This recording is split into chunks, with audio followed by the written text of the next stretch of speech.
Zao la pamba katika mkoa wa Simiyu na Tanzania nzima lilianguka mpaka kufikia tani 120,000. Na wakulima hawa wa Simiyu, Mheshimiwa Rais, walikuwa wanauza pamba kwa bei ya shilingi 300 mpaka 500 kwa kilo. Na hawa wakulima, Mheshimiwa Rais, wanakumbuka pamba ilikuwa haina mnunuzi. Tulikuwa tunawafata wanunuzi kina Njalu, kina Gungu, kina Ogola, kina Midimu kuwaomba, naomba ubebe pamba kabla ya mvua haijanyesha ili isiharibike, tutadaiana polepole. Sekta ilikuwa imekufa na ilikuwa kwenye matatizo makubwa. Mheshimiwa Rais, hatua ya kwanza ulioichukua kwa ajili ya kulirudisha zao hili, uliniita Ikulu, ukaniambia matatizo ya sekta ya pamba ni yepi. Nikakwambia, Mheshimiwa Rais, tatizo la kwanza la sekta ya pamba, kwanza wakulima wamechoka, wanunuzi wamechoka. Hawa wanunuzi wote walikuwa wana madeni kwenye sekta ya fedha, hawakopesheki hata shilingi 100. Ulitoa idhini ili tuweze kuiokoa sekta ya pamba na ukaidhinisha bilioni 104 ambazo tulianza kulipa madeni yaliyokuwa yanadaiwa katika sekta ya pamba na wasambazaji wa huduma katika pamba na wanunuzi ili wasifilisike katika nchi yetu. Jineri zote zilikuwa zimewekwa katika hatari ya kupigwa minada katika nchi hii, na sekta ndio ilikuwa inafia hapo. Na sababu ilikuwa ni nini, Mheshimiwa Rais? Sababu ya msingi, wapo ambao wanasema mfumo wa soko huria. Kwenye pamba hakukuwa na mfumo wa soko huria, kulikuwa na mfumo wa soko holela. Mheshimiwa Rais, hatua ile ya kwanza ulioichukua, ukasema tuanze kutoa ruzuku kwa wakulima wa pamba. Mheshimiwa Rais, mkulima wa pamba katika mkoa wa Simiyu alikuwa anapata wastani wa kilo 200, kilo 150. Mheshimiwa Rais, mtu huyu hawezi kuondoka kwenye umaskini. Tukasema, Mheshimiwa Rais, ni lazima tuongeze tija katika eneo hili. Na tija, Mheshimiwa Rais, haiji kwa jina la Roho Mtakatifu wala haiji kwa kumuomba Mwenyezi Mungu na Mtume Muhammad umejifungia ndani bila kufanya juhudi. Mheshimiwa Rais, uliidhinisha fedha, tukaanza kutoa ruzuku ya mbegu bure kwa wakulima wa pamba. Tukaanza kutoa ruzuku ya viuatilifu bure kwa wakulima wa pamba. Mheshimiwa Rais, nataka nikupe taarifa njema. Leo msimu huu ambao tumeuanza juzi, leo umezindua kiwanda kimoja cha Biosustain Meatu. Ni kwa sababu taasisi za fedha zimepata imani na msimamo wako wa kisera katika zao hili. Leo umeweka jiwe la msingi juzi hapa Bariadi, kiwanda cha Mneki na ndugu yangu Gungu. Sisi huku tuna lugha yetu, tulikuwa tunaitana galagaja. Galagaja ni yule anabeba hapa anauza pale. Sasa hivi Mheshimiwa Gungu, na jana juzi ulimuona amevaa tai, anaenda Ulaya, anaongea Kiingereza, anakutana na mabenki. Taasisi za fedha zimeanza kuamini sekta ya pamba. Leo umeweka jiwe la msingi kiwanda pale Maswa, Mheshimiwa Rais. Baada ya kutoa hizo fedha, taasisi za fedha zikarudisha imani katika sekta. Mwaka huu, Mheshimiwa Rais, wakulima wa mkoa wa Simiyu ambao miaka miwili iliyopita mitatu walizalisha jumla ya tani zisizozidi 60,000. Mwaka huu tunataraji kuvuna kati ya tani 200,000 mpaka 270,000 katika mkoa wa Simiyu. Tutafika uzalishaji wa pamba ambao historia ya nchi hii toka tumepata uhuru hatujawahi kufikisha. Mwaka huu tutavuna zaidi ya tani 400,000 mpaka 450,000. Tutazalisha marobota zaidi ya 800,000. Hatujawahi kuzalisha marobota mengi kiwango hichi toka nchi hii inapata uhuru. Ulifanya nini kufikia hapa? Ulitoa bailout ya zaidi ya bilioni 102. Tukalipa madeni kwenye taasisi za fedha. taasisi za fedha zikarudisha kwa imani. Umetoa ruzuku ya mbegu katika mkoa huu wa Simiyu. Msimu uliopita tumewapatia mbegu tani 8,858 zenye thamani ya bilioni 13.3 bure. Wakulima tumewapa viwadudu lita milioni 3 zenye thamani ya bilioni 18 bure. Tumewapatia vinyunyuzi eka pake 30,000 zenye thamani ya bilioni 3 bure. Mheshimiwa Rais, ukasema lazima wakulima waanze kulima kwa trekta. Mwezi wa 9 mwaka jana nimekuja mwenyewe baada ya wewe kuzindua kwenye 88 mradi wa matrekta.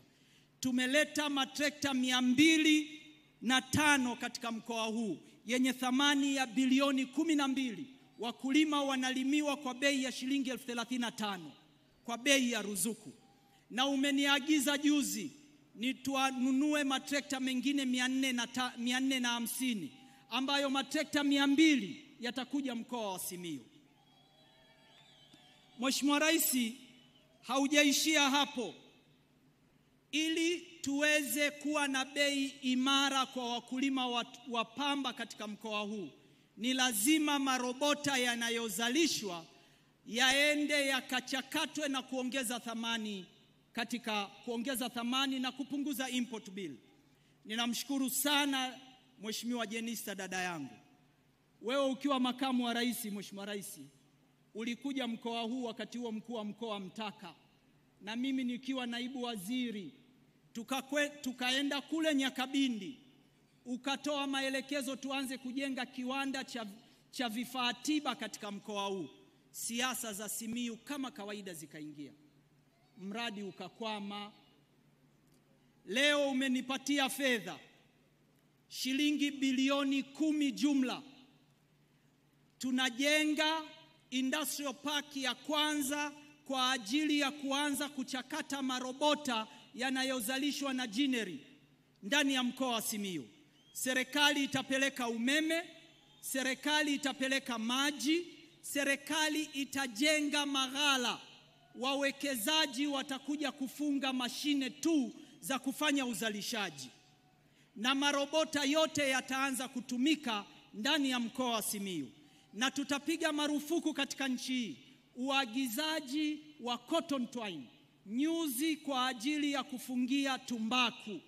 Mheshimiwa Rais, tunauza robota India, halafu tunatumia zaidi ya dola milioni 10-20 kununua nyuzi kwa ajili ya kufungia tumbaku katika nchi yetu.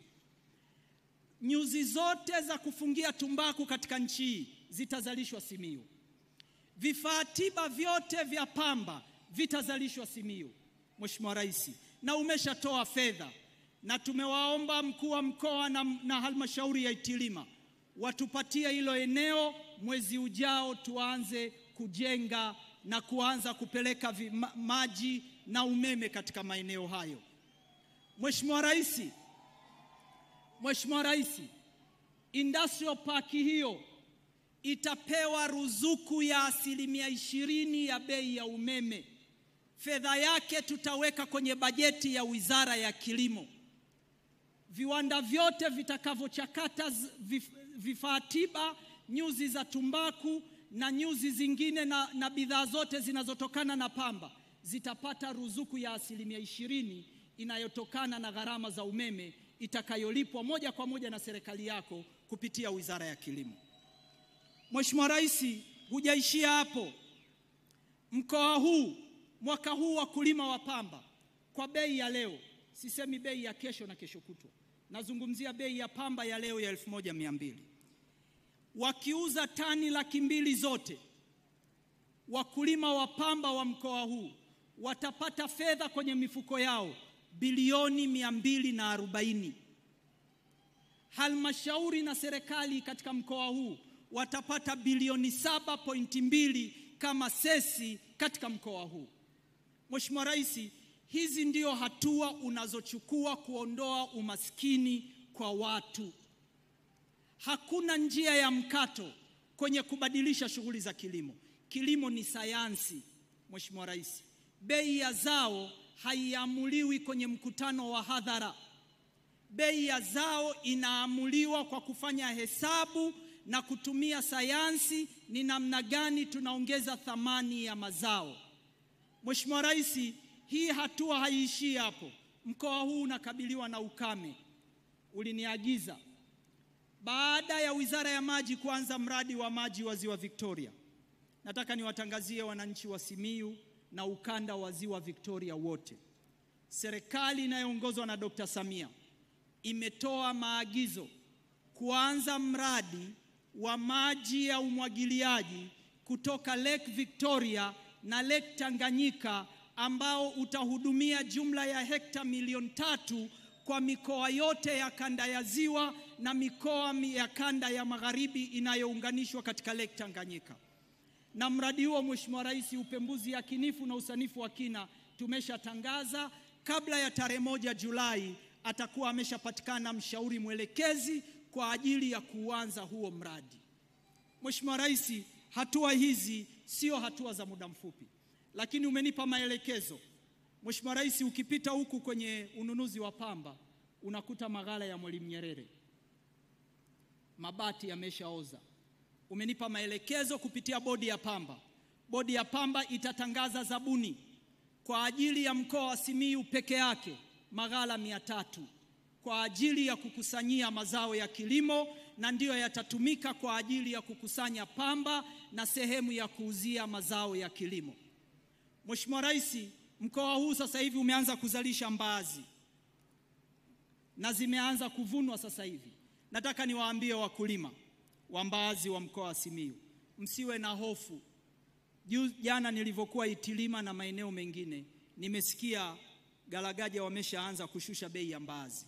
Nataka tu niwahakikishie wakulima wasiwe na hofu. Mnada wa kwanza wa mbaazi utakuwa siku ya Ijumaa hapa Bariadi. Mtaijua bei ya mbaazi. Haya mambo ya watu wanawafata nyumbani wanawapa jinga magana 5, magana mpungate, hiyo biashara inakufa kuanzia Ijumaa. Mnada wa kwanza, na nimewaambia Mheshimiwa Rais, ukisikia Mheshimiwa Rais wamekuja kulalamika wanunuzi wakubwa ETG, Mohamed Enterprises, SM Holding na wengine wote, kama hawatofata utaratibu ambao serikali tunauweka, wala sintasita kuwafutia leseni ya kununua mbaazi, ufuta, dengu na choroko katika nchi. Wala hili sio jambo la majadiliano. Tunaijua bei ya dunia. Ni kweli bei ya dunia imeanguka, lakini haiwezekani mkulima wa Simiyu apewe 500 mbaazi, apewe 700 mbaazi. Hiyo biashara hakuna, haiwezekani. Tunaifahamu bei. Ijumaa mnada wa kwanza utafanyika hapa Bariadi na mtaiona bei nzuri itakayokuwepo sokoni. Na nataka niwaambie wakulima wote, serikali itaendelea kufanya juhudi ya kuhakikisha tunalilinda zao la pamba. Tumeongea na waziri wa fedha, nimeongea na gavana wa BOT, tumekubaliana, na nataka niwaambie wanunuzi, kanunueni pamba. Hata bei ya dunia ianguke namna gani, tunazo instrumenti kwenye benki kuu ambazo tutazitumia kulinda marobota. Nchi hii haitarudia 2019-20. Mheshimiwa Rais, nikupe tu taarifa ndogo. 2019 na 20 watu waliipanikisha serikali. Bei ya pamba kwa wakulima ikafika 500. Pamba, Mheshimiwa Rais, unaweza ukaifungia ghalani ikishachakatwa kuwa robota. Haihitaji wali wala chai ili ikae mule ndani, wala haiozi. Mheshimiwa Rais, ilivyoanguka bei ya dunia ikafika senti 50, ikawa paniki huku. Lakini baada ya mwaka mmoja pamba ile ilifika $1.7. Kwa hiyo niwaambie wanunuzi, nendeni mkanunue pamba. Hii serikali itawalinda, wala hakuna shida. Msiende kuangusha bei kwa wakulima, na hilo hatutawaruhusu. Hatutawaruhusu kabisa. Kwa sababu tunazo instrument kupitia benki kuu, serikali ipo. Marobota duniani yakianguka tutayakusanya, tutayahifadhi, tutasubiri bei ya dunia ipande, yauzwe kwa bei nzuri ambayo itamnufaisha mchakataji, itamnufaisha na mkulima. Huu ndio njia pekee ya kuweza kuondoa umaskini katika mkoa huu.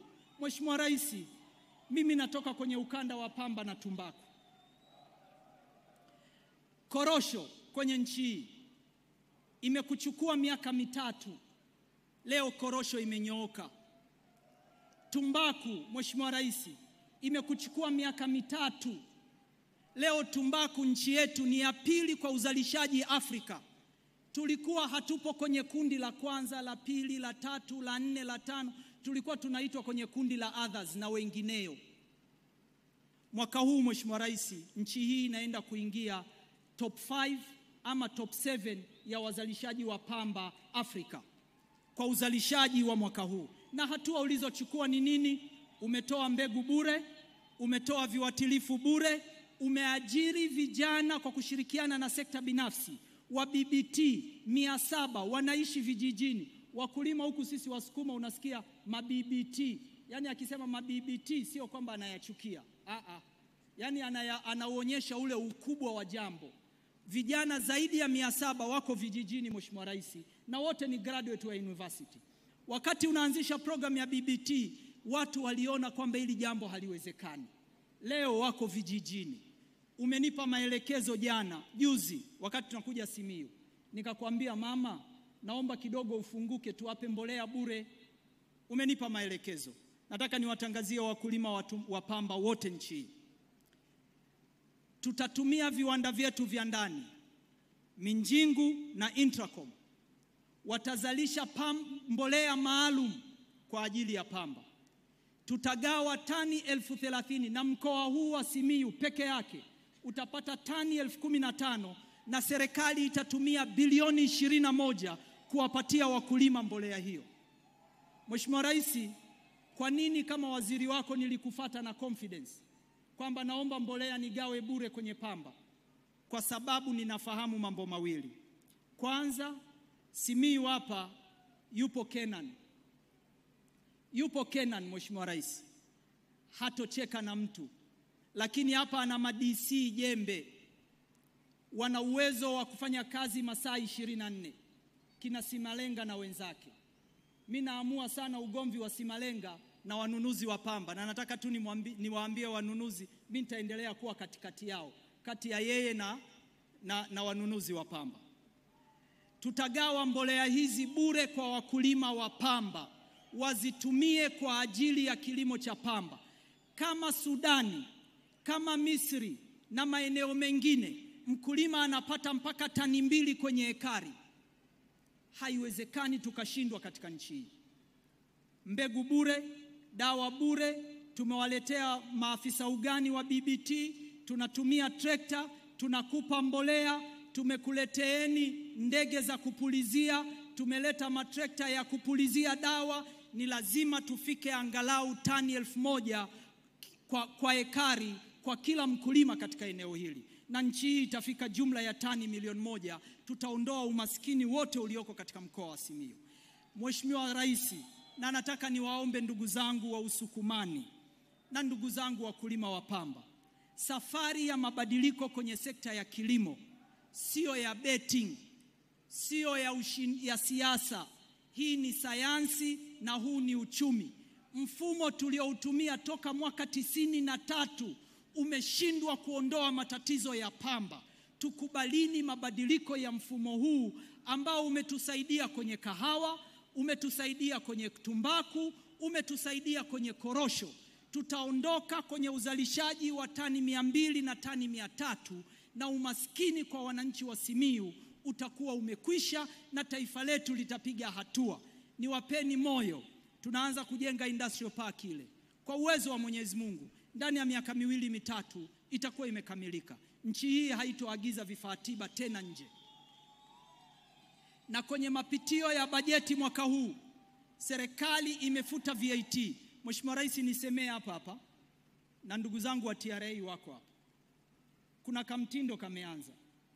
Mimi nikitengeneza robota hapa Simiyu, nikimuuzia Mwatex pale Mwanza, natakiwa nilipe VAT. Lakini nikilichukua hilo robota nikalipeleka Ulaya, silipi VAT. Kwa hiyo nimemwomba ndugu yangu Mwigulu na Commissioner General wa TRA, marobota yanayouzwa ndani ya nchi yasichajiwe VAT na kuwafanya watu waweze kuchakata, kuongeza thamani kwenye pamba ili tuwalinde wakulima. Ukichaji VAT maana yake unataka mnunuzi apunguze 18% kwenye bei ya mkulima. Mheshimiwa Rais, sisi kama wakulima wa nchi hii, na nataka tu nikwambie mamangu, pumzika kwa amani kabisa. Baada ya Mwalimu, mimi ni waziri wako wa kilimo, nasoma makaratasi. Ni serikali ya awamu ya 6 ndiyo inachukua kodi za wananchi, inampelekea mkulima maskini mwenye nusu eka aliyoko kijijini. Unatumia zaidi ya bilioni 700 kuwapa ruzuku wakulima wa mazao ya chakula. Umetumia bilioni 400 kuwapa wakulima wa korosho. Leo hii mkoa huu peke yake unatumia zaidi ya bilioni 76 kuwapa wakulima wa pamba ruzuku. Hii ndio serikali inatoa ruzuku kubwa kuliko nchi yoyote ukanda wa Afrika Mashariki na kusini mwa jangwa la Sahara. Yoyote anaye-challenge hili aje na takwimu mezani tujadiliane. Sisi tutakulipa Mwenyezi Mungu. Tunakuombea mambo mawili: afya njema na umri mrefu. Tunakuombea tufikishe tarehe 25 Oktoba. Sisi tutamaliza wajibu wetu siku ya kupiga kura, na wakulima huwa hatuna maneno. Umewaona huku wakulima tunajikusanya, tukiambiwa saa 2 tumefika. Kwa hiyo tutajitokeza kwa wingi. Tunapoenda kupiga kura mwezi Oktoba, tunapigia kura ruzuku ya mbolea, tunapigia ruzuku ya matrekta, tunapigia ruzuku ya viuatilifu, tunapigia ruzuku ya mbolea, tunapigia ruzuku ya mifumo ya umwagiliaji, tunapigia ruzuku ya bei, tunahakikishiwa soko. Mheshimiwa Rais, wala usiwe na mashaka, tunayo ajenda na wewe huna ajenda ingine, ni kumuondoa mtu kwenye umaskini, kumhakikishia chakula na kipato kwenye mfuko wake. Hichi ndicho unachokifanya, na atakaye kulipa ni Mwenyezi Mungu. Asanteni sana na watakia kila la heri.